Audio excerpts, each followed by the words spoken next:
పూరా local. Welcome to పూరా local. Phone tapping కేసును విచారిస్తున్న సిట్ కి రోజుకో ట్విస్ట్ ఎదురవుతుంది.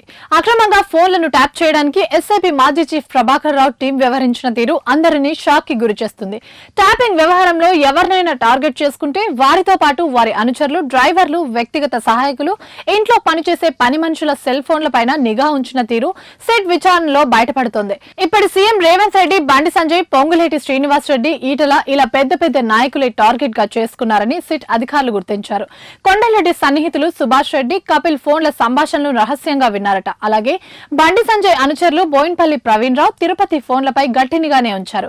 ఈటల తనయుడు నితిన్ పేరు మీదున్న ఫోన్ పై నిఘా పెట్టిన సమయంలో ఆ ఫోన్ ను ఈటలే స్వయంగా వినియోగించారని తెలుస్తుంది. మరోవైపు ఈటల సతీమణి జమున నిర్వహించే జమున హెచ్ఆర్సీ పేరిట ఉన్న ఫోన్లతో పాటు ఆయన బంధువులు, జమ్మూ కాశ్మీర్ మాజీ డీజీపీ గోపాల్ రెడ్డి ఫోన్ పై కూడా నిఘా పెట్టినట్టు అధికారులు విచారణలో గుర్తించారు. ఇప్పటి మంత్రి పొంగులేటి శ్రీనివాస్ రెడ్డిని లక్ష్యంగా చేసుకుని ఆయన కుటుంబం, వ్యాపార సంస్థలకు చెందిన 40 మంది ఉద్యోగుల సెల్ ఫోన్లపై నిఘా ఉంచారు. ఇలా పలువురు నేతల పట్ల ఈ తీరులోనే వ్యవహరించారని అధికారులు అంటున్నారు.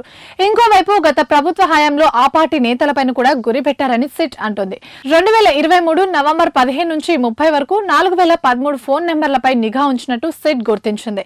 ఇందులో పొలిటికల్ ట్యాపింగ్ కు సంబంధించిన 618 మంది నెంబర్లను ఎస్ఐబి సిట్ అధికారులకు ఇచ్చింది. ఈ జాబితాలో బీఆర్ఎస్ నేతలు సైతం ఉండడంతో అందరూ షాక్ అవుతున్నారు.